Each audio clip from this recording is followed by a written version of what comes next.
नमस्कार, EDUSAT lecture में आप सबका स्वागत है। आधुनिक हिंदी कविता में प्रगतिवाद का खास जो बात है, सामाजिक समस्याओं को सामने लाया गया है। इस युग के कवियों ने कैसे सामाजिक समस्या को सामने लाया जाए, इस पर विशेष योगदान दिया और उसको सबके सामने रखें। खास करके जनजीवन के जो समस्याएं थी, उसकी चिंता, उसकी वेदना को सामने रखा गया। पूंजीवाद के खिलाफ इन लोगों ने बात की, शोषित समाज के बारे में चर्चा किया और उसको सामने लाए। तो यह एक ऐसा दौर रहा जब हम देखते हैं समाज के सभी वर्गों के चीज़ों को, समस्याओं को हम लोगों के सामने कविता के तौर पर रखा गया और उसको जनमानस में लोकप्रिय हुआ। तो इन सभी बातों पर चर्चा करेंगे और इस पर चर्चा के लिए स्टूडियो में हैं डॉक्टर पूरन चंद टंडन। आप जाने माने साहित्यकार, समालोचक हैं। 50 से ज़्यादा आपकी पुस्तिका प्रकाशित हो चुकी है और हिंदी के लिए आप काफ़ी काम करते रहते हैं। इनकी कई कृतियां हैं जिसमें इनका मुख्य योगदान रहा कि हिंदी को केवल डेस्क पर से सामान्य जीवन में कैसे लाया जाए या कैसे प्रशासनिक कार्यकलापों में उतारा जाए। उसके लिए प्रशासनिक हिंदी, व्यवहारिक हिंदी, व्यावसायिक हिंदी, इस प्रकार के कई ग्रंथ इन्होंने प्रकाशित किए और वो काफ़ी लाभदायक साबित हुआ। और साथ ही हिंदी को विदेशों में भी कैसे प्रचार प्रसार दिया जाए, इस पर भी ये काम करते रहे हैं। कई देशों का भ्रमण किए हैं और वहाँ हिंदी को किस तरह से बढ़ावा मिले, इस पर इन्होंने कार्य किया है। तो निश्चित तौर पर इनका ज्ञान और अनुभव हम लोग के लिए लाभदायक साबित होगा। इसलिए डॉक्टर टंडन को आमंत्रित करता हूँ कि आप अपना व्याख्यान शुरू करें। बिल्कुल सर जी, नमस्कार।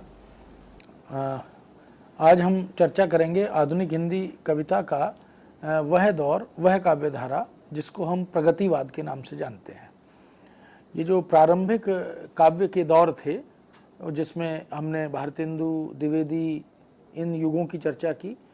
इस युग की कविता के विषय और वस्तु सौंदर्य के साथ साथ अभिव्यक्ति सौंदर्य की चर्चा भी की। उसके बाद छायावादी कविता के संदर्भ में हमने विस्तार से विचार किया और कल हमने सांस्कृतिक और सामाजिक और राष्ट्रीय काव्यधारा, इसका सौंदर्य क्या था, उसकी चर्चा की थी। तो क्रमशः आगे बढ़ते हुए अब हम आज प्रगतिवाद पर विचार करते हैं।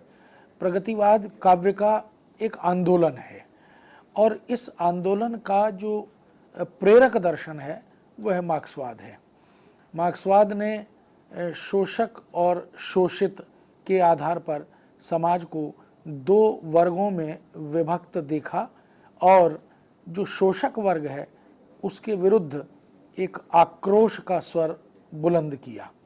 उनकी सहानुभूति जो शोषित समाज का जो नागरिक है, जो हमारे समाज में जिसका पूंजीपति या धनवान लोग शोषण कर रहे हैं या उसका दुरुपयोग कर रहे हैं, उसके प्रति सहानुभूति भी प्रकट की है। एक विशेष बात यह है कि छायावादी कविता में जो दर्शन और लोकोत्तर कविता का सौंदर्य, या अगर हम यह कहें कि जिसमें कल्पना की रचनात्मक भूमिका रही, जहाँ पर सौंदर्य चेतना केंद्र में रही, उस सौंदर्य चेतना को इस कविता के दौर में या आंदोलन में आते आते हम बदलते हुए देख रहे हैं। काव्य का स्वर बदला, काव्य की दिशा बदली और इस धारा के जितने भी कवि हैं, बड़े कवि हैं, एक से एक बेहतरीन प्रतिष्ठित कवि है जिनकी चर्चा अभी हम करेंगे। लेकिन यहाँ एक बात और उल्लेखनीय है कि छायावाद के 4 आधार स्तंभ जिनकी चर्चा हम पहले कर चुके हैं, उनमें से 2 बड़े कवि निराला और पंत, ये छायावादी कविता भी लिख रहे थे, ये राष्ट्रीय सांस्कृतिक काव्यधारा की कविता भी लिख रहे थे। लेकिन अंतिम दौर तक आते आते इन दोनों कवियों ने प्रगतिवादी चेतना को आत्मसात किया और इन्हें लगने लगा कि अब हमें अपनी वस्तु बदलनी होगी, काव्य का विषय बदलना होगा। एक गरीब, एक मजदूर, एक विधवा एक भिक्षुक, ये काव्य के विषय बनने लग गए, जो कि छायावादी कविता में नहीं था। तो इस दृष्टि से हम जब इस युग की काव्यधारा पर, कवियों के प्रदेय पर, उनकी रचनाओं पर, उनकी प्रवृत्तियों और विशेषताओं पर विचार करते हैं, तो हमें लगता है कि प्रगतिवाद ने अपनी हिंदी साहित्य के इतिहास में एक विशिष्ट पहचान बनाई है। तो आज उसी प्रगतिवादी काव्यधारा के संदर्भ में हम चर्चा करेंगे और देखेंगे कि इस युग के कवियों ने, इस धारा के कवियों ने किन किन संदर्भों, आयामों या कक्षों में झांकने का प्रयास किया, कौन सी विद्रूपताओं को दूर करने के लिए रचनात्मक और ठोस कदम उठाए, उनकी चर्चा भी हम करेंगे। हिंदी साहित्य की काव्यधारा का वह स्वरूप जो दिशा बदलने, आयाम बदलने की ओर उन्मुख दिखाई देता है, उसे हम 3 काव्य आंदोलनों में, छायावाद और राष्ट्रीय सांस्कृतिक काव्यधारा के बाद जब हम दृष्टि डालते हैं, तो 3 काव्य आंदोलन विशेष रूप से इस दृष्टि से हमारे सामने आते हैं। प्रगतिवाद पहला काव्य आंदोलन है, प्रयोगवाद दूसरा काव्य आंदोलन है, और उसके बाद नई कविता एक तीसरा काव्य आंदोलन है। तो ये जो काव्य आंदोलन 3 हमारे सामने आते हैं, ये वास्तव में हिंदी साहित्य के इतिहास का एक बड़ा हिस्सा, यानी लगभग 35-36 के बाद की जो कविता है और नई कविता के अंतिम छोर तक जब हम विचार करते हैं, तो एक लंबा समय, एक लंबी कालावधि इस कविता ने और इस धारा के कवियों ने आत्मसात की है। तो यहाँ पर हम देखते हैं कि ये जो प्रगतिवाद शब्द है, यह वस्तुतः अंग्रेजी के जिसको हम समतुल्य प्रगति शब्द के रूप में ले रहे हैं, उसे अंग्रेजी के प्रोग्रेस शब्द के समतुल्य हिंदी में स्वीकार किया गया है। यानी ये जो प्रोग्रेस है, ये एक प्रकार का विकास भी है, यह गतिशीलता भी है, यह परिवर्तन की ओर भी इंगित करता है, संकेत करता है। तो इसका अर्थ आगे बढ़ना, उन्नति करना, प्रगति करना, इस रूप में सामान्यतः लिया जाता है।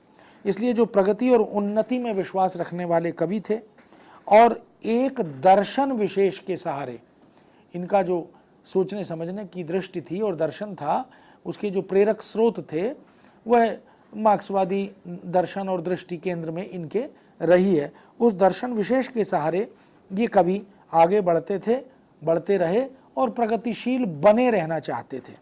छायावादी काव्य की कल्पना की अतिशयता, इसी तरह वैयक्तिकता और सूक्ष्मता, ये छायावादी काव्य की 3 वो विशेषताएं हैं जिन्होंने छायावादी कविता को एक मुकाम तक पहुंचाया। लेकिन प्रतिक्रिया स्वरूप इन तीनों छायावादी काव्य विशेषताओं की प्रतिक्रिया में अब जो आगमन हुआ वो प्रगतिवाद का हुआ। यानी ये 3 वह विशेषताएं हैं जिनको प्रगतिवादी काव्यों ने नकार दिया और यह कहा कि यह जीवन से दूर है, यह समाज से दूर है, यह वायवी कल्पना है। ठीक वैसे ही जैसे हम देखते हैं कि द्विवेदी युगीन इतिवृत्तात्मकता की प्रतिक्रिया स्वरूप छायावाद और छायावादी कविता का आगमन हुआ, उसी तरह यहाँ पर छायावादी कविता के उस कल्पना अतिशयता और वायवीयता और उसी तरह से सूक्ष्म चिंतन, इनके प्रतिक्रिया के स्वरूप इस आंदोलन का आगमन हुआ। छायावाद के आधार स्तंभ 4 थे, उनमें से एक सुमित्रानंदन पंत भी है। पंत जी को प्रकृति का चितेरा कवि भी कहा जाता है। पंत ने युगांत नाम की रचना जब की थी तो छायावादी युग के अंत की मुखर घोषणा की। उन्होंने कहा कि अब छायावाद के दिन लद गए हैं और अब हमें इस सोच से, इस कल्पना से, इस काव्य वस्तु से बाहर आना चाहिए और समय और युग को, उसकी नब्ज को पहचानना चाहिए। पंत और निराला ने प्रगतिवादी कवियों का एक तरह से स्वानुभूत अनुभव किया। ये उनकी कविता में जो कुछ समाज में और समाज की विकृतियों में उन्हें दिखाई दे रहा था, उनको देखकर उन्हें बाध्य होना पड़ा कि उस कल्पना की कविता से, प्रकृति की कविता से, उस कोमल कांत पदावली से निकलकर वो इस यथार्थवादी और कठोर भूमि की ओर अग्रसर हुए। छायावादी कविता कल्पना के पंखों पर सवार कविता थी और उसने यथार्थ से एक तरह से मुंह मोड़ लिया था। यह बात हमारे छायावादी इन दोनों कवियों ने तो स्वीकार की ही, और प्रगतिवादी काव्य धारा से जुड़े हुए तमाम वो बड़े कवि इसी मूल दर्शन को ध्यान में रखकर, केंद्र में रखकर कविता की ओर अग्रसर हुए। उनका मानना था कि छायावादी कविता समाज से दूर चली गई थी, समाज का चिंतन, समाज की समस्या उस कविता में नहीं थी। पंत ने युगवाणी, उनका एक और संग्रह है, वहां तक आते आते जनवादी विचारधारा को एकदम खुले रूप से स्वीकार कर लिया था और अपना लिया था। निराला ने भी भिक्षुक जैसी कविता, क्योंकि विश्व प्रसिद्ध कविता है, और उस कविता का जो सौंदर्य है वह यह बताता है कि इससे पहले की कविता में जिस प्रकृति सौंदर्य, नारी के देह के सौंदर्य और मध्यकालीन कविता में नक्श आदि के सौंदर्य की चर्चा की जाती थी, वह सौंदर्य अब बदल गया है। काव्य की विषय वस्तु में सौंदर्य के आयाम भी इन कवियों ने बदले। तो भिक्षुक, कुकुरमुत्ता, डिप्टी साहब, कुत्ता भौंकने लगा, वह तोड़ती पत्थर, ऐसी अनेक कविताएं पूंजीवादी व्यवस्था पर करारा व्यंग्य करती हैं, तीखा प्रहार। और यहाँ तक कि ये जो वर्ग भेद है, इस वर्ग भेद में एक अमीर है जो निरंतर अमीर हो रहा है, एक गरीब है जो निरंतर गरीब हो रहा है। तो इस बढ़ते हुए भेद को, खाई को देखते हुए इन कवियों ने करारा व्यंग्य किया। मजदूर को, भिखारी को, किसान को, बेरोजगार को और उनकी दयनीय दशा को इन्होंने कविता की वस्तु बनाया और इस व्यवस्था के प्रति बहुत गहरा क्षोभ भी व्यक्त किया। हम देख सकते हैं कि ये जो परिवर्तित आयाम हैं कविता के, प्रगतिशील तक कविता तक आते आते, आंदोलन तक आते आते, जो कवि जूही की कली जैसी कविता लिखता है, वह कवि यानी सूर्यकांत त्रिपाठी निराला, उनकी दृष्टि बदल जाती है और बदले हुए स्वर में वो किस प्रकार की कविताएं लिखने लगते हैं इस दौर तक आते आते। बानगी के तौर पर एक दो उदाहरण संक्षेप में मैं आपको देता हूं। अबे सुन बे ओ गुलाब, यहाँ गुलाब जो है ये प्रतीक है पूंजीवादी व्यवस्था का, कैपिटलिज्म का। और ये पूंजीवादी व्यवस्था, ये पूंजीवादी समाज, ये कैपिटलिस्ट किस तरह से शोषित का खून चूस रहे हैं। तो इसकी सिमली, इसकी उपमा कितनी सुंदर ढंग से कवि ने दी। अबे सुन बे ओ गुलाब, फूल मत गरपाई रंग और खुशबू आब, गरपाई खुशबू रंग ओ आब, खून चूसा खाद का तूने अशिष्ट, डाल पर इतरा रहा कैपिटलिस्ट। तो कैसे एक पुष्प को, जो छायावादी कविता में प्रकृति के तमाम उपकरण सौंदर्य वर्धक दिखाई देते थे, वह गुलाब जो बहुत ही महत्वपूर्ण माना जाता था, वो यहाँ तक आते आते एक पूंजीवादी व्यवस्था का, एक कैपिटलिस्ट का प्रतीक बनकर कविता में उतरा। तो ये निराला का आक्रोश है जो प्रगतिवादी काव्य का मूल दर्शन भी है। दूसरा उदाहरण निराला का ही देखें।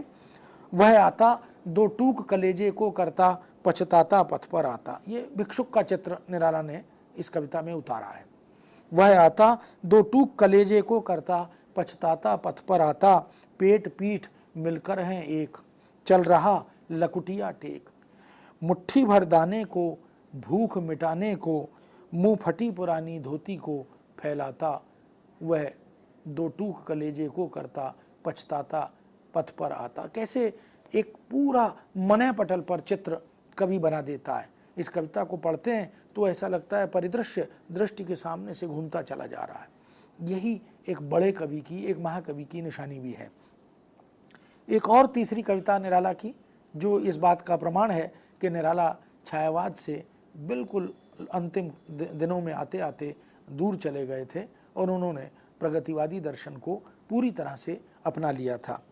वह तोड़ती पत्थर, इलाहाबाद के पथ पर, वह तोड़ती पत्थर, कोई न छायादार पेड़ वह जिसके तले बैठी हुई स्वीकार, श्याम तन भर बंधा यौवन, नत नयन प्रिय कर्म रत मन, गुरु हथौड़ा हाथ करती बार बार प्रहार।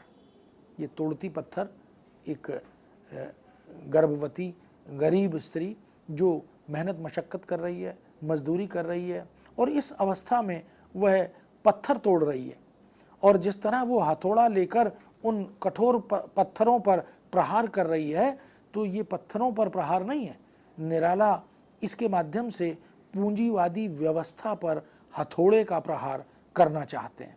तो ये एक विशिष्ट प्रकार की सोच, एक अलग तरह का दर्शन, जिसके मूल में निश्चित ही मार्क्सवादी चिंतन है और वर्गवाद के विरुद्ध आवाज़ उठाने की एक सक्षमता और सामर्थ्य है, वो इन कविताओं में हमें देखने को मिलता है। इस तरह हम कह सकते हैं कि साहित्य को अपने युग की परिस्थितियों की उपज कहा जाता है। अक्सर हम कहते हैं कि साहित्य समाज का दर्पण होता है।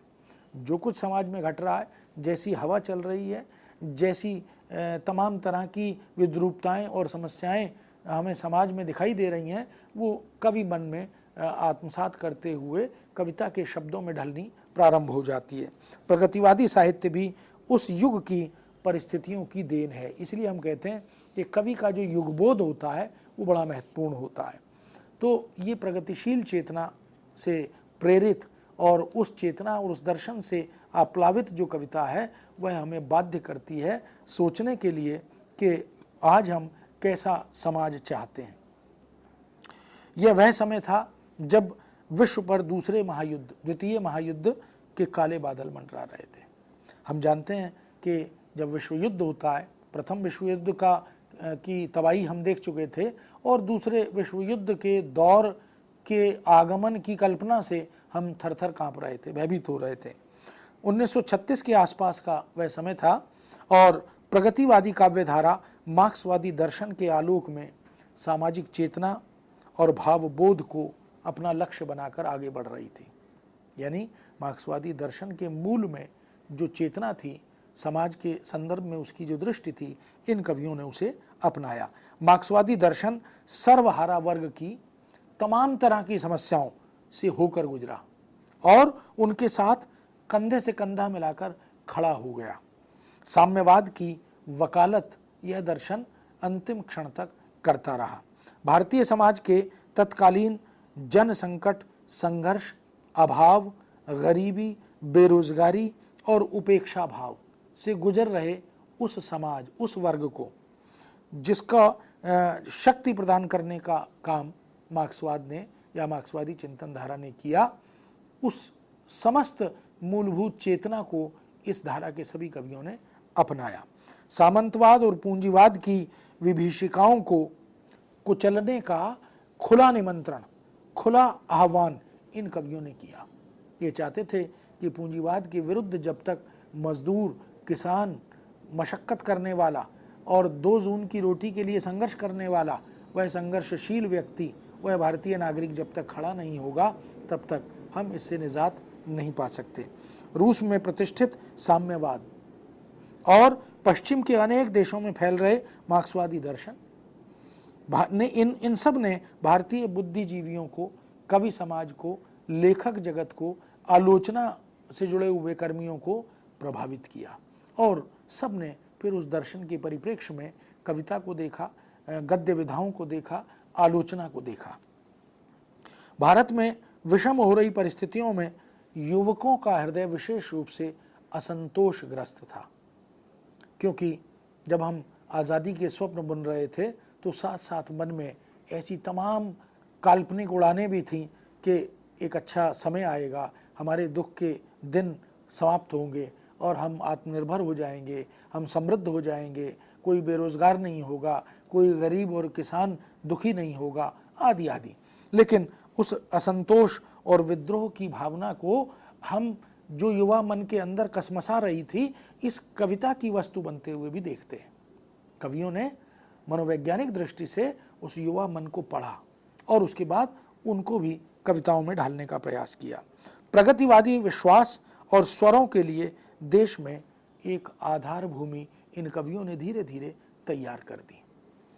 गांधी जी के नेतृत्व में जो अहिंसक स्वाधीनता आंदोलन उस समय चल रहा था, पूरा देश गांधी जी के उस दर्शन का अनुयायी था, उनके पीछे पीछे उनके स्वर में स्वर मिला रहा था।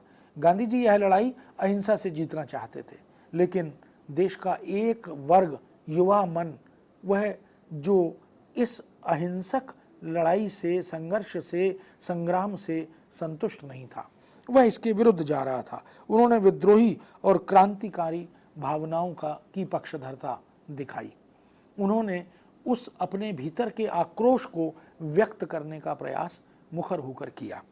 1934 में कांग्रेस सोशलिस्ट पार्टी का जन्म हुआ। राजनीतिक परिवेश में जो परिवर्तन हो रहे थे, उस परिवर्तनों का प्रभाव भी कविता पर, साहित्य पर दिख रहा था। गांधी जी के अहिंसावादी सिद्धांतों से जब लोग असंतुष्ट होने लगे तो उग्र विचारों के लोग आगे बढ़ने लगे और ऐसे में मजदूरों के आंदोलन खुलकर सामने आने लगे। किसान अपनी समस्या को लेकर बाहर निकलने लगा घरों से। राजनीति में वामपंथी विचारधारा और शक्तियां धीरे धीरे अपनी जड़ें मजबूत करती चली गईं और जोर पकड़ती चली गईं। 1935 तक आते आते साम्यवादी और समाजवादी आंदोलन एक प्रकार से भड़क उठे और इन आंदोलनों के भड़कने पर फिर कवियों को जैसे तैयार भट्टी मिल गई जिसमें कविता की वस्तु डालकर वो पका सकते थे, तैयार कर सकते थे। साहित्य में भी प्रभाव स्वरूप ये आंदोलन और इनका प्रभाव दिखाई देने लगा। पेरिस में सन 1935 में E.M. फॉस्टर के सभापतित्व में, ये उनका नेतृत्व था, वो एक सभा चल रही थी और उस सभापतित्व में प्रोग्रेसिव राइटर्स एसोसिएशन की एक बैठक हुई। उस प्रोग्रेसिव राइटर्स एसोसिएशन की अंतर्राष्ट्रीय संस्था का एक बड़ा महत्वपूर्ण प्रथम अधिवेशन हुआ। ये इसलिए उल्लेखनीय है क्योंकि 1935 के इस इंटरनेशनल कॉन्फ्रेंस ने हमारे हिंदी जगत में भी खलबली मचाई और धीरे धीरे 1936 तक आते आते हमारे यहाँ भी इस प्रोग्रेसिवनेस को, हम इस प्रगतिशीलता को साहित्यकारों में, चिंतकों में साफ देखने लगे। 1936 में भारत में भी परिणाम स्वरूप डॉक्टर मुल्क राज और सज्जाद ज़हीर के प्रयासों से एक संस्था की यानी इसी संस्था की एक शाखा खोली गई। एक प्रकार से ये भारत में भी इसका बीज वपन हो गया। परिणाम स्वरूप कथा सम्राट प्रेमचंद की अध्यक्षता में सन 1936 में लखनऊ में इसका पहला अधिवेशन संपन्न हुआ। रचना के क्षेत्र में और आलोचना के क्षेत्र में प्रगतिवाद एक नई दृष्टि, एक नई चिंतन धारा लेकर आया। सामाजिक यथार्थ की अभिव्यक्ति को इस आंदोलन ने रचना का मुख्य उद्देश्य बना दिया। हम सामाजिक आंदोलन को उस रूप में छायावादी कविता में नहीं देख पा रहे। छायावादी कविता से पहले हम द्विवेदी युग में जब देखते हैं तो आंदोलन नहीं था, वहाँ सामाजिक समस्याएं तो थी, लेकिन आंदोलन बनाकर उसको प्रस्तुत करने का रचनात्मक प्रयास इस धारा के कवियों ने किया। प्रगतिवादी युग में पूंजीवाद को नष्ट करके समाजवाद स्थापित करने के लिए ये सारे कवि प्रयत्नशील हुए और एकजुट हो गए। इस मार्क्सवादी दर्शन से प्रभावित काव्यधारा के तमाम कवियों ने किसानों और मजदूरों के संघर्ष को सीधे सीधे कविता में उतारना प्रारंभ कर दिया, प्रकारांतर से नहीं, अप्रत्यक्ष रूप से नहीं। अब किसान, भिक्षुक, विधवा, गरीब, मेहनत मशक्कत करने वाला, फैक्ट्री में, उद्योग में शोषित होने वाला जो वर्ग है वह कविता की विषय वस्तु बनने लगा। पूंजीवाद पर, शोषक समाज पर, स्वार्थी, लोभी, कपटी और विसंगतियों को जन्म देने वाले उस वर्ग पर इन कवियों ने फिर खुलकर प्रहार करना प्रारंभ कर दिया। प्रगतिवाद ने जनजीवन में सौंदर्य खोजा, जिसकी चर्चा प्रारंभ में हमने की कि जो सौंदर्य दृष्टि जिसकी बात करते हुए हम रूप सौंदर्य, प्रकृति सौंदर्य, मानव सौंदर्य, भाव सौंदर्य, इस तरह के वर्गों में उसे बांटकर देखते रहे, विचार सौंदर्य। लेकिन यहाँ आकर जनजीवन की विद्रूपता में भी सौंदर्य देखकर उसे वस्तु बनाने का एक प्रशंसनीय और स्तुत्य प्रयास इन कवियों ने किया। यह सौंदर्य की एक नई दृष्टि, एक नई चेतना थी। इनका मानना था कि सौंदर्य जीवन ही है, वह इतर कहीं, अन्यत्र कहीं देखने खोजने की आवश्यकता नहीं। जीवन को देखें तो सौंदर्य उसी में स्पष्ट दिखाई देता है। प्रगतिवादियों ने साहित्य को सौद्देश्य बताया। उन्होंने कहा कि कविता का, कहानी का, उपन्यास या नाटक आदि तमाम विधाओं का कोई एक सुनिश्चित उद्देश्य होना चाहिए। हम क्यों कविता लिख रहे हैं और उस कविता के माध्यम से हम जन सामान्य को, पाठक को, श्रोता को देना क्या चाहते हैं। तो सौदेश्य बताते हुए किसी विशेष दृष्टि से कला की रचना करना ही कला है। यानी कला कोई भी सुंदर वस्तु या पदार्थ कला नहीं है। कला वह है जिसमें कलात्मकता प्रकट हो, लेकिन उस कलात्मकता के प्रकट करने का भी एक सुनिश्चित उद्देश्य होना चाहिए कि हम इसके माध्यम से क्या प्रकट करना चाहते हैं।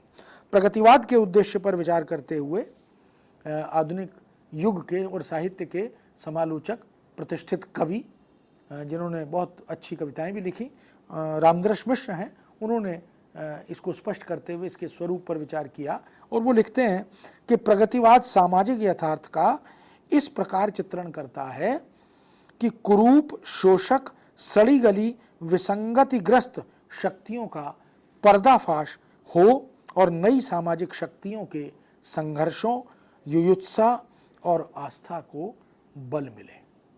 तो ऐसी शक्तियों का आह्वान करें हम, जो ऐसी तमाम विद्रूप और विद्रूपता पैदा करने वाली उन शक्तियों का विरोध करने में समर्थ हो, सक्षम हो, उपस्थित भी होती चली जाए। किंतु प्रगतिवादी काव्य सौदेश्यता को भूलकर धीरे धीरे प्रचार की ओर बढ़ने लगा। ये अपने उद्देश्य से भटकने का एक संकेत प्रगतिवादी कविता में और इस धारा के कुछ कवियों में देखने को मिलता है। रामदर्श मिश्र ने, अन्य दूसरे जो प्रतिष्ठित समालोचक हैं, उन्होंने भी इसकी ओर संकेत किया है। प्रगतिवादी कवि सामाजिक जीवन की संश्लिष्ट वास्तविकता को, सामाजिक जीवन की संश्लिष्ट वास्तविकता और उसके यथार्थ को भुला बैठा। केवल सिद्धांत का प्रचार करते हुए परिणाम यह हुआ कि मार्क्सवाद मुख्य मुद्दा बन गया और वही उद्देश्य भी बन गया। तो एक प्रकार से कविता एक एजेंडा लेकर, एक मुद्दा लेकर बढ़ी कि मार्क्सवादी दर्शन का कविता के साथ जोड़कर प्रचार होना चाहिए। विषय वस्तु या विषय वस्तु बनने वाले उस व्यक्ति की समस्याओं की तरफ ध्यान गौण हो गया और मार्क्सवादी दर्शन के प्रचार प्रसार का उद्देश्य प्रधान हो गया।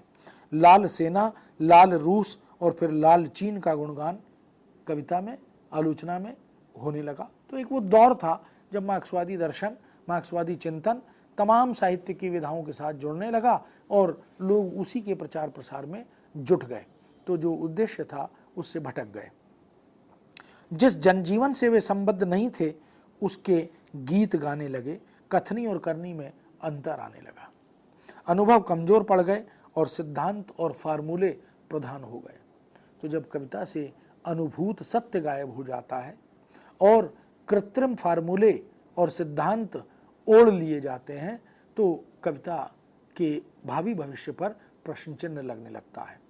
इसलिए इस काव्य धारा में एक संकट इस प्रकार का आया। प्रगतिवादी काव्य आंदोलन की भाषा शैली और शिल्प में भी छायावाद की तुलना में अंतर था।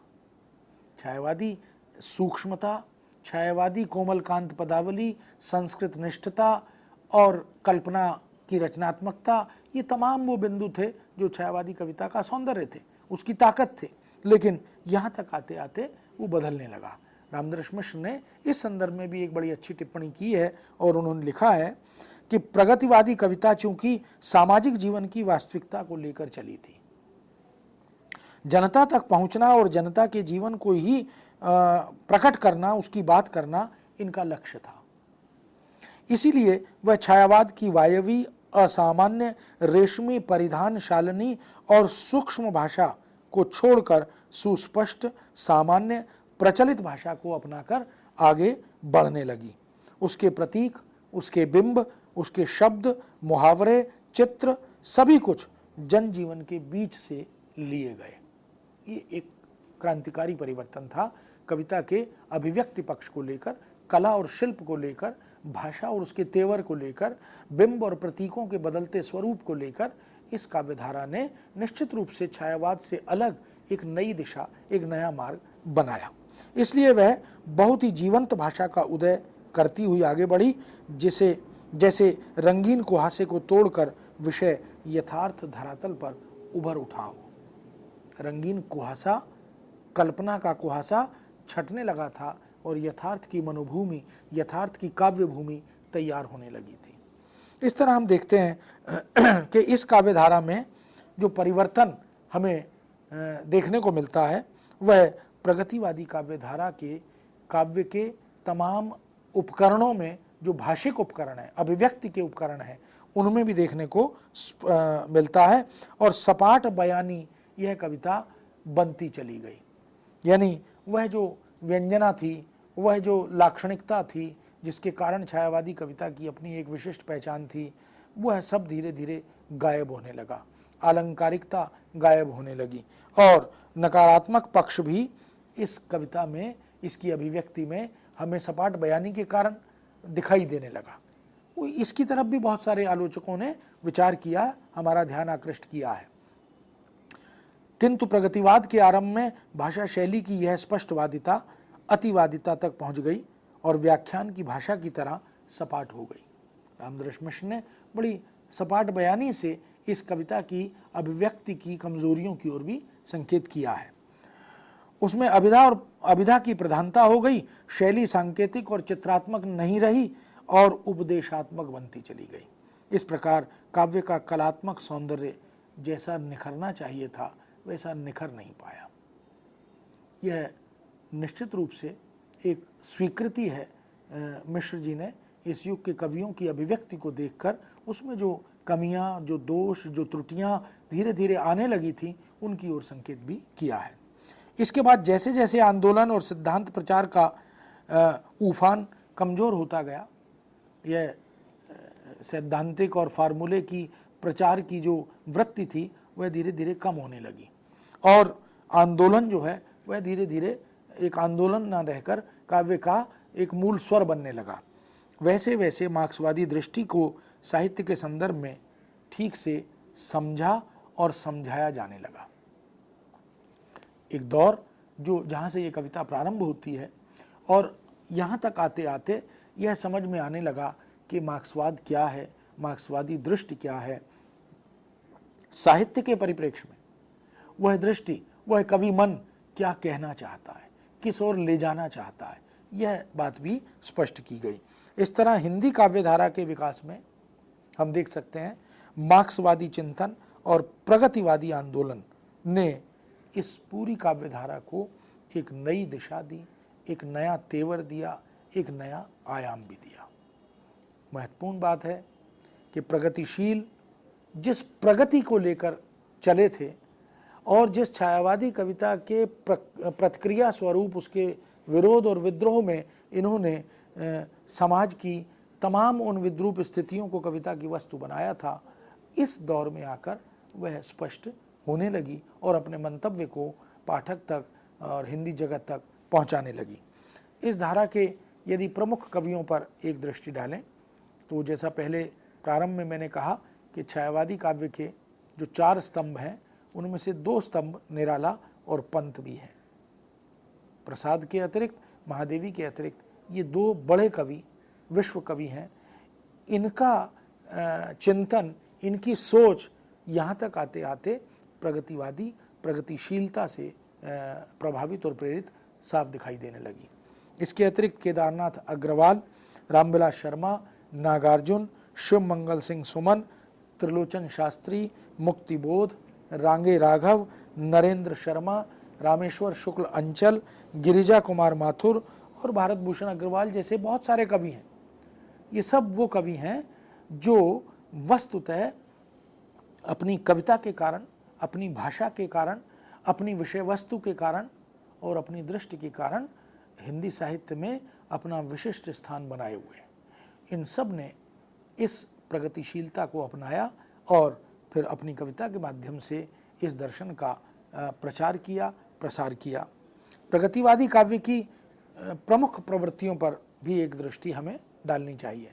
जैसा प्रारंभ में भी मैंने कहा कि इस कविता में जो प्रवृत्तियां थीं, उन प्रवृत्तियों की भी अपनी कुछ विशेषताएं थीं, लेकिन वो प्रवृत्तियां क्या थीं और उन प्रवृत्तियों में जो दूर तक प्रहार करने, मार करने की शक्ति थी वह क्या थी, उस पर भी थोड़ी दृष्टि हम डाल लें। पहली मुख्य प्रवृत्ति जो दिखाई देती है, जिसको हम पूंजीवाद का, शोषक वर्ग का या जमींदारी का विरोध कहते हैं। पूंजीवादी व्यवस्था के प्रति केवल विरोध का स्वर नहीं था, घृणा का स्वर था। आक्रोश का स्वर था, उसे उखाड़ फेंकने, उसे कुचल डालने की एक संकल्पबद्ध शक्ति इन कवियों के साथ जुड़ी हुई थी। और समय समय पर जब जब मौका मिला, जब जब अवसर मिला, इन्होंने कविता के माध्यम से उसको हमारे सामने प्रस्तुत भी किया। निडरता और तटस्थता ये इन कवियों की एक बड़ी विशेषता थी।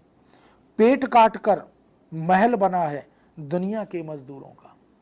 कितनी बड़ी बात करता है कवि नरेंद्र शर्मा ने यह लिखा, पेट काट कर महल बना है दुनिया के मजदूरों का। दुनिया भर के मजदूरों के पेट काटे गए। और एक वह दौर भी था जब बड़े बड़े स्थापत्य कला के उदाहरण हमारे सामने आते हैं तो मजदूरों के हाथ भी काटे गए। तो यहाँ पर कवि कहता है कि पेट काट दिए दुनिया भर के मजदूर, न जाने कितने मजदूरों का शोषण किया गया, उनके अधिकारों पर प्रहार किया गया, तब जाकर ये ऊंचे ऊंचे महल बने। तो ये जो ऊंचे ऊंचे महल दिखाई दे रहे हैं, बड़े बड़े भवन दिखाई दे रहे हैं, इनकी बुनियाद में जो वस्तुतः प्रेरक कारण है, जो जड़ है, जो आधारशिला है, हमें वहाँ तक पहुँचना चाहिए, उसको देखना चाहिए, इसकी ओर कवि संकेत करता है। शोषक वर्ग को प्रताड़ित करता है तो जमींदार, व्यापारी, उद्योगपति, इनको क्यों निशाना बना रहा है? क्योंकि ये लगातार अमीर हो रहे हैं, इनकी पूंजी, इनकी ज़मीन जायदाद लगातार बढ़ रही है, और जो मजदूर और गरीब है वो लगातार गरीब हो रहा है। तो इनको निशाना बनाता है कवि। शोषित के प्रति सहानुभूति भी प्रकट करता है। मजदूर, किसान, गरीब, श्रमजीवी, दलित, ये सब कवि की दृष्टि में उपेक्षित हैं। व्यवस्था का ध्यान इनकी तरफ नहीं जा रहा। हम बड़े बड़े ऊंचे ऊंचे महल और भवन देखकर चमत्कृत हो रहे हैं, उसकी प्रशंसा कर रहे हैं, लेकिन इनके मूल में जो खून है, जो रक्त है, वो किसका है? जिसकी चर्चा निराला ने की थी, अबे सुन बे ओ गुलाब, फूल मत गर पाई खुशबू, रंगो आप, खून चूसा, खाद का तूने अशिष्ट। तो वो खाद का खून चूस चूस कर, खाद प्रतीक है एक शोषित वर्ग का, गरीब आदमी का, और गुलाब प्रतीक है एक पूंजीपति का। तो ये बड़े बड़े महलों के नीचे जो चीज़ें दफन हैं, उनको देखने की आवश्यकता है। कवि कह उठता है, उपेक्षितों का हाल देखकर, उनकी स्थिति देखकर, उनकी वेदना और पीड़ा देखकर कवि के मन में क्या आता है, ये आप देख सकते हैं। श्वानों को मिलता दूध वस्त्र, भूखे बच्चे अकुलाते हैं। श्वानों को मिलता दूध वस्त्र, भूखे बच्चे अकुलाते हैं। माँ की हड्डी से चिपक ठिठुर जाड़े की रात बिताते हैं। युवती की लज्जा बेच जहां जब ब्याज चुकाए जाते हैं, मालिक जब तेल फुलेलों पर पानी सा द्रव्य बहाते हैं। पापी महलों का अहंकार देता मुझको तब आमंत्रण। कवि के उस स्वाभिमान को ठेस लगती है और वह इन पापी महलों के आमंत्रण को स्वीकार करता है और इनके विरुद्ध अपनी आवाज़ बुलंद करने के लिए एक प्रकार से बाध्य हो जाता है। तो यह जो चेतना है इस कविता की, निश्चित रूप से इससे पहले की कविता में यह नहीं थी। तो इस काव्य की ये बड़ी देन है। शोषक और शोषित दो वर्गों में ये समाज बटा हुआ है। मार्क्सवादी दर्शन के आधार पर इसी प्रकार की दृष्टि हमारे सामने आती भी है, और कवि उन्हीं दो वर्गों की ओर बार बार इंगित करता है, संकेत करता है, सावधान करता है, और यह बताता है कि इस वर्ग भेद को समाप्त करने के उपाय हमें करने होंगे। इस खाई को पाटने के लिए हम सबको आगे आना होगा। तो क्या कहता है? दो वर्गों में बट बट कर यह विश्व भगा जाता है। दो वर्गों में बट बट कर यह विश्व भगा जाता है। छीना झपटी का इसमें रण रोग लगा जाता है। छीना झपटी मची हुई है। जिसको अवसर मिल रहा है, जिसको मौका मिल रहा है, वह छीन रहा है, वह बटोर रहा है, और जो बेचारा असहाय है, शक्तिहीन है, जिसके साथ कोई खड़ा नहीं है, वह उपेक्षित सा दूर खड़ा हुआ इस सारे दृश्य को देख रहा है और वेदना को अपने भीतर छिपाए हुए है। तो यह जो सोच है, निश्चित रूप से ये प्रगतिशील कविता का एक बड़ा प्रदेय है, उसकी प्रशंसा हमें करनी चाहिए। दूसरी प्रवृत्ति की ओर अगर हम ध्यान दें तो शोषित वर्ग के जीवन की दीनता, शोषित वर्ग के जीवन की दीनहीन स्थिति और उसके प्रति कवि की सहानुभूति। कवि कहता है कि व्यवस्था को आगे आना चाहिए, क्यों व्यवस्था इनकी मदद करने, इनकी सहायता करने आगे नहीं आ रही? क्यों पूंजीपति और अमीर लोग जिनके पास ज़रूरत से ज़्यादा धन है, ज़रूरत से ज़्यादा खाद्य सामग्री है, वो क्यों इनकी सहायता नहीं कर रहे? पूंजीपतियों के प्रति घृणा उत्पन्न करना, शोषितों के प्रति सहानुभूति पैदा करना, ये इस कविता का मूल स्वर बना। जिन्होंने शोषण किया वो घृणा के पात्र बने और जो शोषित हुए वो सहानुभूति के पात्र बने।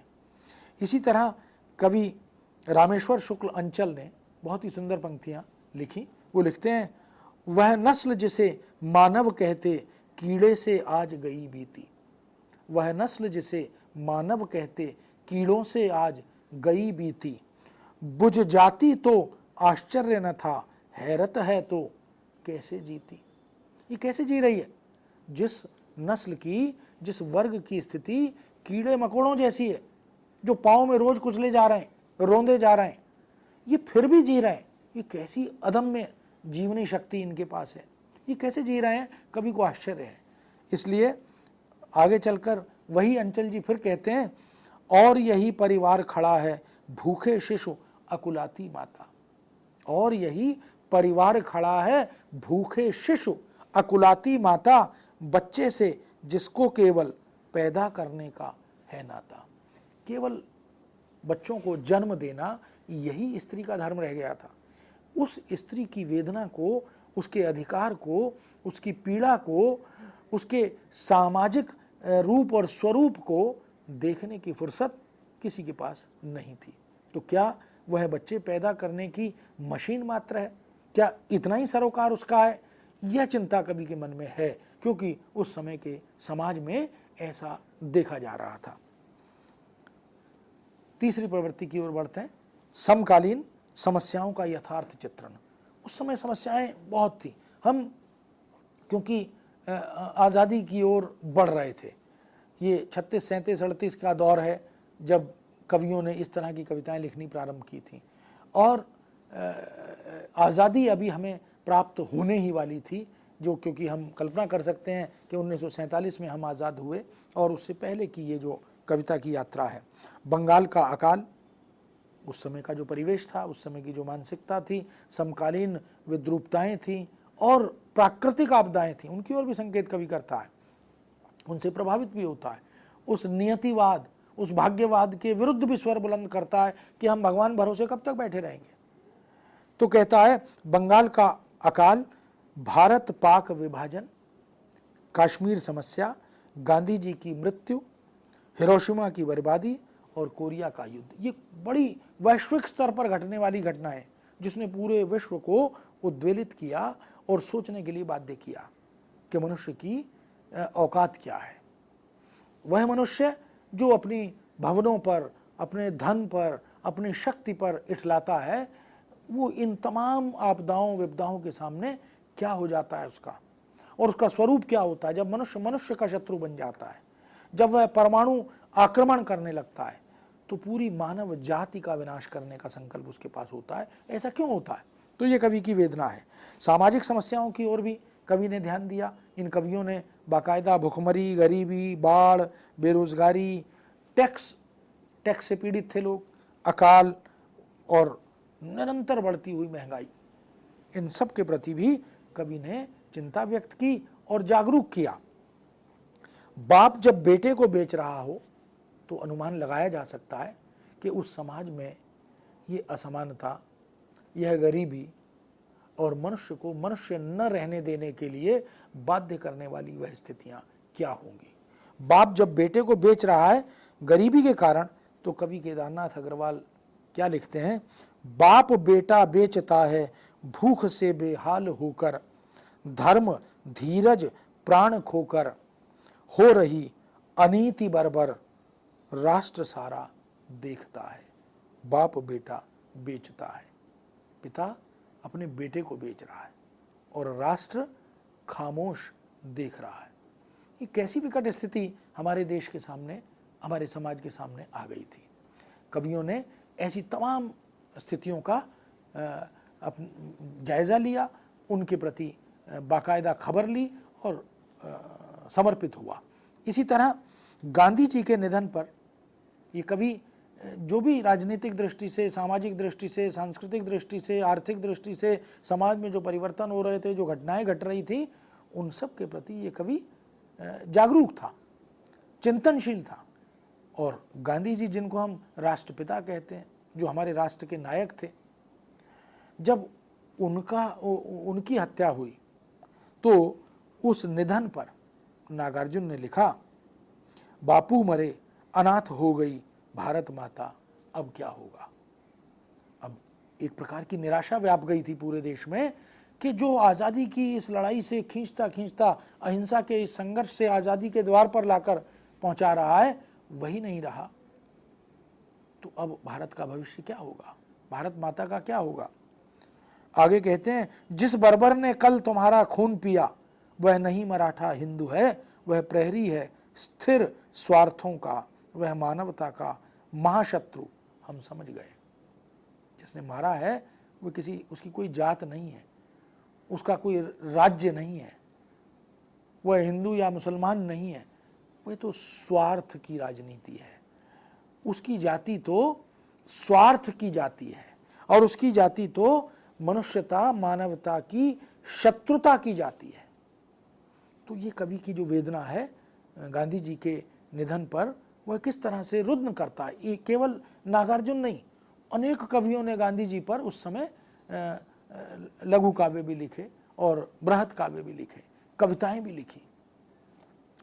बड़े बड़े कवि सभी इससे प्रभावित हुए। कवि मन हिरोशिमा की बर्बादी पर रो उठा। जापान में जब बम्बारमेंट हुई, अमेरिका ने जब उसको तहस नहस कर दिया, तो उस अमेरिका को कोसते हुए कवि का मन श्राप देता है। वह कहता है कि न्यूयॉर्क, पेरिस, लंदन, इनका भी वही हाल होगा जो हिरोशिमा का हुआ। और क्या कहता है, हिरोशिमा का शाप, एक दिन न्यूयॉर्क भी मेरी तरह हो जाएगा।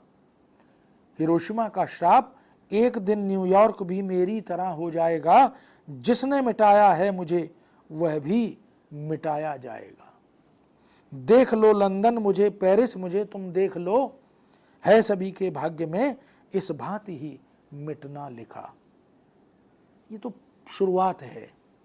अगर आज बम्बारमेंट हुई, परमाणु शक्ति का दुरुपयोग हुआ, तो यह अंत नहीं है, ये तो रास्ता खुल गया। और ये बड़े बड़े जो विश्व के बड़े बड़े देश हैं, पूंजीपति देश हैं, इनको भी इस दौर से गुजरना होगा, ये कवि का एक दुखी मन कह रहा है। सामाजिक कुरूपता, राजनीतिक अव्यवस्था, धार्मिक अंधविश्वास और तत्कालीन शिक्षा पद्धति, ये सभी कुछ कवि को उद्वेलित करता है। कौन सा कोना ऐसा है जहां कवि मन व्यथित नहीं होता। इन स्थितियों को देखकर उसका चित्त, उसका मन रोदन करने लगता है। तो कवि क्या कहता है, नागार्जुन इस स्थिति को देखकर, शिक्षा की जो हमारी हालत थी और उस समय की शिक्षा पद्धति के जो दुष्परिणाम सामने आ रहे थे, उनको देखकर कवि मन कहता है, घुन खाए शहतीरों पर की 12 खड़ी विधाता बाँचे। ये जो शहतीर घर के छत पर लगे हुए हैं, जिस पर ये छत टिकी हुई है, इसको घुन खा गए। घुन खाए शहतीरों पर ही 12 खड़ी विधाता बाँचे। फटी भीत है, छत चूती है, आले पर बिस्तुइया नाचे। कैसी विवश गरीबी है, छत चू रही है, दीवारें फट रही हैं और पूरे घर में जाले लगे हुए हैं, बुरी हालत है। बरसा कर बेबस बच्चों पर मिनट मिनट में 5 तमाचे। इस तरह से दुखरन मास्टर गढ़ता है आदम के सांचे। ये जो भीतर का आक्रोश है, ये बच्चों के ऊपर तमाचे जड़ने का ये जो क्रम है, ये अंदर की बेचैनी और बौखलाहट को व्यक्त करता है। और हम किस इंसान की, किस मनुष्य की, किस शिक्षा की प्रतिमा की बात कर रहे हैं, उसको गढ़ रहे हैं, उसका निर्माण कर रहे हैं, इसकी चिंता भी कवि को है। क्रांति के स्वरों का पक्षधर बनता है कवि इस धारा का। तो उसी तरह सर्वहारा वर्ग की दुर्गति देखकर वह पूंजीपति के अत्याचारों के प्रति क्रांतिकारी बनने का आह्वान करता है। वह कहता है, डर कर दुबक कर, उदासीन होकर, समझौता कर कर बैठने से काम नहीं चलेगा। इसका संघर्ष आगे आकर इसका मुकाबला करना, इसका विरोध करना और इस समस्या से निजात पाना, यह आवश्यक है। तो क्या कहता है कवि बालकृष्ण शर्मा नवीन, बार बार इस बात को दोहराते रहे कि कवि कुछ ऐसी तान सुनाओ, कि कुछ ऐसी कविता आनी चाहिए कवि की ओर से। ये प्रेम की कविता, भक्ति की कविता, रस की कविता, सौंदर्य की कविता बहुत हो गई, आज इससे काम नहीं चलेगा। तो कवि कुछ ऐसी तान सुनाओ जिससे उथल पुथल मच जाए, एक हिलोर इधर से आए, एक हिलोर उधर से आए। कुछ नया, कुछ क्रांतिकारी, कुछ परिवर्तनशील कविता से होना चाहिए। सुमित्रानंदन पंत तो यह भी कहते हैं, आ कोकिल बरसा पावक कण।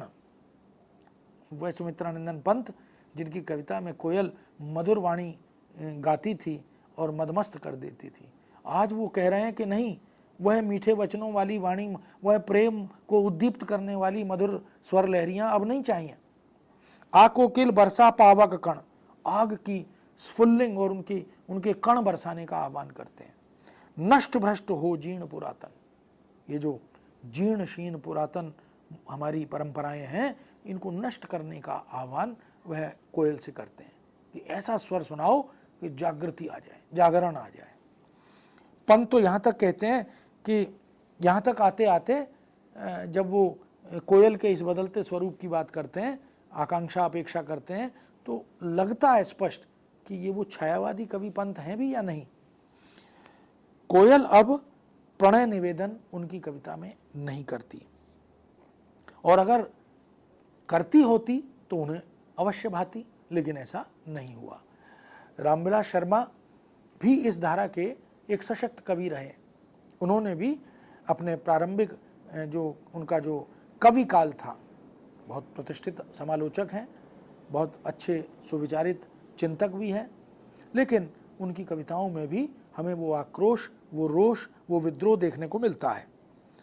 रामविलास शर्मा लिखते हैं, कुसंस्कृति भूमि यह किसान की, धरती के पुत्र की जोतनी है गहरी, 2-4 बार 10 बार बोना महातिक्त बीज असंतोष का। ये जो असंतोष का बीज है वो इस धरती में बार बार जोत कर हमें बोना होगा, क्योंकि असंतोष नहीं होगा तो आविष्कार कैसे होगा, आविष्कार नहीं होगा तो निदान कैसे होगा।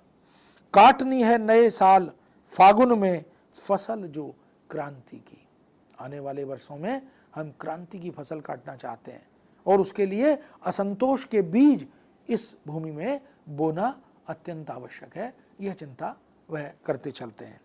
केदारनाथ अग्रवाल ने लिखा, काटो काटो काटो कर लो साहित और कुसाहित क्या है। काटो काटो काटो कर लो साहित और कुसाहित क्या है, मारो मारो मारो हंसिया, हिंसा और अहिंसा क्या है। अब जब जरूरत है तो हिंसा क्या और अहिंसा क्या, जिसकी बात बार बार की जाती है कि everything is fair in love and war, सब कुछ ठीक है। अब जब अहिंसा से काम नहीं चल रहा तो हम अहिंसा के सहारे कब तक रहेंगे। इसलिए अब हिंसा और अहिंसा का विचार छोड़ो, हंसिया उठाओ और अधिकार की ओर बढ़ो। कृषकों की दयनीयता, यह भी इस धारा के कवियों का मूल विषय बना, क्योंकि उस समय भारतीय किसान की जो स्थिति थी, जिसको हम प्रेमचंद की कहानियों में, प्रेमचंद के उपन्यासों में खूब देख और जान सकते हैं, उसकी तरफ संकेत करते हुए भगवती चरण वर्मा ने लिखा कि बीवी बच्चों से छीन बीन दाना दाना अपने में भर, बीवी बच्चों से छीन बीन दाना दाना अपने में भर, भूखे तड़पें या मरें भरों का तो भरना है उसको घर। भूखे तड़पें तो तड़पते रहें, लेकिन जिनके घर भरे हुए हैं, जिनके पेट भरे हुए हैं, इनको तो उन्हीं का घर फिर से भरना है। तो ये क्या स्थिति है भारतीय कृषक की कि उसका अपना पेट खाली है, उसके अपने बच्चे भूखे हैं, उसके अपने घर में खाने के लिए अन्न नहीं है, 2 जून की रोटी नहीं है, लेकिन मेहनत मशक्क़त करके दिन रात वो पसीना बहाकर, खून बहाकर उनका पेट भर रहा है, उनके घर भर रहा है। जो पहले से समृद्ध संपन्न पूंजीपति हैं। तो ये कैसी असमानता है, ये साम्यवाद कब आएगा, ये समानता कब आएगी, ये चिंता कवि के साथ जुड़ती है। और जो पूंजीपति वर्ग है वह गरीब को, किसान को, मजदूरी करने वाले उस वर्ग को यह कहकर सांत्वना देता था कि तुम्हारे भाग्य में यही लिखा है और नियति यही चाहती है और भगवान किसी को अमीर किसी को गरीब बनाते हैं। इस प्रकार की तमाम बातों का फिर इन कवियों ने विरोध किया और खुले मंच से दिनकर का यह आह्वान देखिए, भाग्यवाद आवरण पाप का और शस्त्र शोषण का। भाग्यवाद आवरण पाप का और शस्त्र शोषण का, जिससे रखता दबा एक जन भाग दूसरे जन का। दूसरे आदमी का भाग्य और दूसरे आदमी का हिस्सा दबाकर बैठे और बात कर रहे हैं भाग्य की, भाग्यवाद की। नरेंद्र शर्मा कहते हैं, जिसे तुम कहते हो भगवान, जो बरसाता है जीवन में रोग शोक दुख दैन्य अपार, उसे सुनाने चले पुकार। वो कहाँ पुकार सुनेगा? जो गरीबों की इस वेदना को सुन नहीं सकता, उसके सामने क्यों व्यर्थ में अश्रु बहा रहे हो। इस तरह हम देखते हैं कि नियति और भाग्य, इसका भी इन कवियों ने विरोध किया और गरीबों किसानों को, शोषितों को यह बोध कराया कि पूंजीवादी व्यवस्था का यह घटाटोप तोड़ना होगा, शोषक समाज के विरोध में खड़े होना होगा।